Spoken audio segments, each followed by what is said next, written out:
Hello student, आपका स्वागत है मेरे इंग्लिश के इस चैनल पर। आज हम लोग करने वाले हैं most important question answer for class twelfth के लिए, जो कि बोर्ड एग्जाम में आने का बहुत चांस है। तो एक एक क्वेश्चन देखेंगे। तो लास्ट वाले दो क्वेश्चन जो हैं वो ज़्यादा इम्पॉर्टेंट हैं, तो ज़रूर देखें।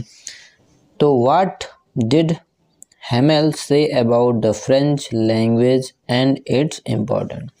तो हेमेल ने फ्रेंच लैंग्वेज के बारे में क्या कहा और इसके इम्पोर्टेंस के बारे में क्या बताया है उन्होंने। तो वो क्वेश्चन पूछा गया है कि महत्व तो क्या बताया इसे।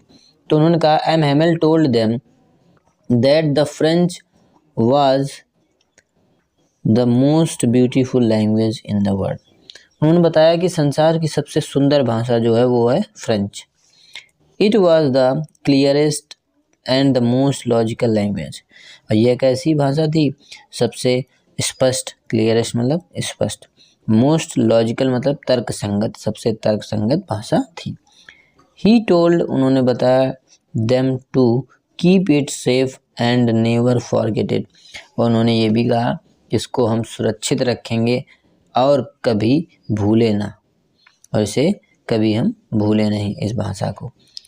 ही गेव अ रीजन आल्सो, और उन्होंने एक कारण भी बताया। When people were enslaved as long as, when जब पीपल जो थे गुलाम थे, जब लोग गुलाम थे, as long as जब तक, they held on to, ये on to साथ में लिखेंगे तो on to their language, जब तक अपनी भाषा पर कायम रहेंगे। तो क्या है, he they had the key to their prison, prison माने होता है कैद या जेल। तो जब तक वो अपनी भाषा पर कायम रहेंगे तो ऐसा है कि उनकी जो चाबी है उनके जेल की उनके पास है, अगर भाषा को अपनी नहीं भूलेंगे। तो ये कहना चाह रहे हैं एमएमएल। नेक्स्ट क्वेश्चन है, whom did MML blame for the ignorance in studies and why। Next question, इसको ये पूछा जा सकता है, मतलब सेम है, मतलब भी सेम है कि whom did MML blame for paying proper attention for the study of French। कि मतलब कि एमएमएल ने किसको ब्लेम किया, किसको दोषी ठहराया।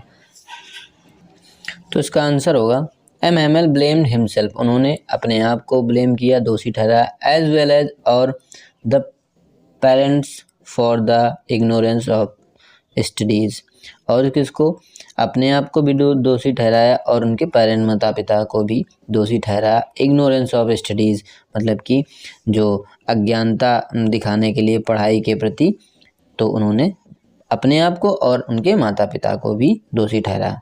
He blamed the teachers because, उन्होंने पेरेंट्स को जो ब्लेम किया तो वो क्यों किया, क्योंकि they had wanted their child to work, वो चाहते थे कि जो उनके बच्चे हैं वो क्या करें, to work to on farm to earn some money. तो उन्होंने कहा वो चाहते थे, उनके जो पेरेंट्स थे वो चाहते थे कि हमारे बच्चे क्या करें, टू वर्क, काम करें, ऑन फॉर्म में जो फॉर्म था वहाँ पर, तो उसमें काम करें, और टू अर्न सम मनी, और कुछ पैसे कमाएं। तो एमएमएल ब्लेम्ड हिमसेल्फ, उन्होंने अपने आप को भी दोष दिया। टू भी क्यों दिया था, एज क्यों कि he made the children work in the garden, वो क्या कराते थे, बच्चों से गार्डन बगीचे में काम कराते थे। एंड वेन, जब he wanted to go fishing, और जब वो मछली पकड़ने के लिए जाते थे, फिशिंग करने जाते थे, तो he gave them a holiday, तो वो क्या कर देते थे, उनको छुट्टी दे देते थे। इसलिए उन्होंने अपने आप को भी और उनके माता पिता को भी दोषी ठहराया। नेक्स्ट बढ़ते हैं क्वेश्चन की ओर। तो तीसरा क्वेश्चन है, व्हाट इज द रीजन, क्या कारण था, दैट मेड एमएमएल डिक्लेयर, कि एमएमएल को उस दिन क्या करना पड़ा, डिक्लेयर, घोषणा करनी पड़ी, दैट द लास्ट लेसन, अंतिम पाठ की, जो he was going to teach on that fateful day, fateful मतलब होता है दुर्भाग्यपूर्ण दिन, उस दुर्भाग्यपूर्ण दिन एक पाठ पढ़ाने जा रहे थे, जो कि was to be the last lesson, जो कि अंतिम पाठ होगा। तो उनका जो वह क्या कारण था जिसके कारण एमएमएल ने घोषणा की कि उस दुर्भाग्यपूर्ण दिन जो पाठ पढ़ाने जा रहे थे वो उनका अंतिम पाठ होगा। तो ये क्वेश्चन आपका पूछा गया है। तो इसका आंसर होगा एम है। तो ही टोल्ड हिज स्टूडेंट, उन्होंने अपने बच्चों से बताया दैट कि it was the last lesson, ये अंतिम पाठ था। ही वुड गिव देम, उन्होंने दिया।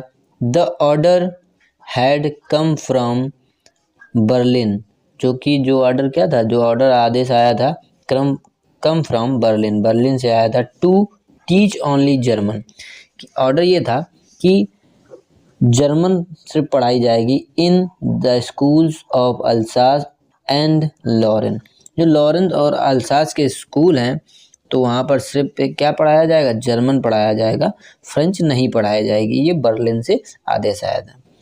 The new master would come the next day, नया मास्टर जो नए अध्यापक हैं वो नेक्स्ट डे अगले दिन आएंगे। He advise them to be careful, कि उन्होंने सलाह दी कि हमें क्या रहना है, केयरफुल मतलब रहना है, सावधान रहना है। अटेंटिव मतलब कि ध्यान से कॉन्सेंट्रेट रखना है अपने मस्तिष्क को, जैसे बोलते हैं ना, चौकस रहना है, सतर्क रहना है। The students parents were not anxious to make them learn French, anxious मतलब होता है उत्सुक होना, कि उनके जो विद्यार्थी जो थे उनके माता पिता नहीं थे, उत्सुक नहीं थे फ्रेंच को सिखाने के मामले में, कि मतलब वो बच्चे फ्रेंच सीखें, उनकी भी नहीं इच्छा थी। वो चाहते थे कि हमारे बच्चे काम करें जाके फार्म में और कुछ हमें पैसे कमा के दें, तो वो भी उत्सुक नहीं थे। फ्रेंच वाज दियर की टू फ्रीडम, उन्होंने क्या बताया कि फ्रेंच जो है हमारी चाबी है, स्वतंत्रता की चाबी है। His speech had great impact, उनकी जो भाषण था उन्होंने ग्रेट बहुत ही बड़ा प्रभाव डाला। ऑन देम, उनके माता पिता जो थे उन पर प्रभाव डाला। फ्रेंच फॉरगेट, वह भूल गया था फ्रेंच उनके शिक्षक के, शासक को, रूलर को, है टीचर्स रूलर, उनके शासक, और उनके हिज स्टिक टेम्पर, और उनके कठोर व्यवहार के बारे में वह भूल गया था। जब इतना इमोशनल उन्होंने घोषणा की कि ये लास्ट लेसन होने वाला है, तो फ्रेंच को भी मतलब ये सब भूल गया था कि वो स्टिक से में मारते थे, ये सब चीज़ें। ठीक है, तो नेक्स्ट क्वेश्चन पे आते हैं। तो what happened when church clock struck 12, तो क्या हुआ जब चर्च की घड़ी में 12 बजे। ठीक है, तो the moment the church clock struck 12, जब 12 बजे उस क्षण the Prussian army came to take over and M Hamel stood up, तो क्या हुआ, प्रूसियन जो सैनिक थे आ रहे थे, ठीक है, एंड एमहेमेल स्टूड अप, वो क्या हुए, खड़े हुए। वांटेड टू टेल समथिंग, वो हमको बताना चाहते थे कुछ, but his voice was choked, उनकी जो आवाज़ थी वो चोक हो गई थी, मतलब जैसे नहीं बोलते कि अब जम गया है मुँह, मतलब कुछ बोलेंगे, बोलना चाह रहे लेकिन बोल नहीं पा रहे, वैसा चोक्ड। ही गैदर्ड हिज स्ट्रेंथ, उन्होंने अपनी इस क्षमता को, स्ट्रेंथ मतलब क्षमता को इकट्ठा किया। And wrote on the black board, और उन्होंने ब्लैक बोर्ड पर लिखा। एज लार्ज एज, जितना बड़ा हो सकता था उतना, ही कुड, उतना। वीवा ला फ्रांस, वीवा ला फ्रांस नारा है उनका, कि मतलब फ्रांस जिंदाबाद। ठीक है, तो उनका नारा है, तो उन्होंने ब्लैक बोर्ड पे ये लिखा, वीवा ला फ्रांस। हो सके तो आपको इसको ब्लैक पेन से लिखना है और अच्छे से लिखना है, इसको मेंशन करना, इसमें मतलब मीनिंग मिस्टेक एक भी नहीं होनी चाहिए। ठीक है, एंड डिसमिस द क्लास, और उन्होंने क्लास को ओवर किया, समाप्त किया।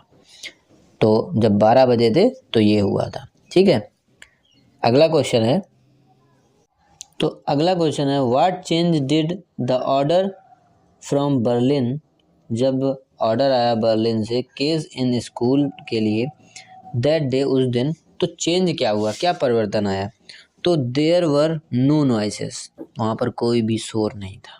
ठीक है, नो यहाँ पर लिख लेना है आपको, तो there were no noises. It was as quiet as Sunday morning, ऐसे शांति थी, क्वाइट मतलब ये होता है शांति, ऐसे शांति थी।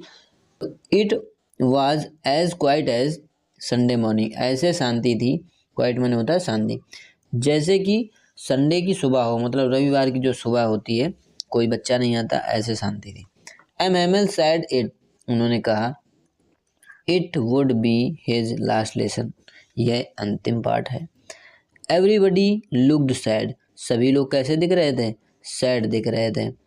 सभी लोग कैसे दिख रहे थे? सैड दिख रहे थे। Looked sad. The village people, जो विलेज गांव के लोग थे, हैड कम टू थैंक, वो आए थे, किस लिए आए थे? थैंक करने के लिए, उनका धन्यवाद देने के लिए एम हैमेल को, for his 40 years of faithful service, उनकी विश्वासपूर्ण सर्विस के लिए, उनके काम के लिए, 40 साल के काम के लिए उनको धन्यवाद देने आए थे। तो thank you for watching this video, please subscribe my channel, thank you.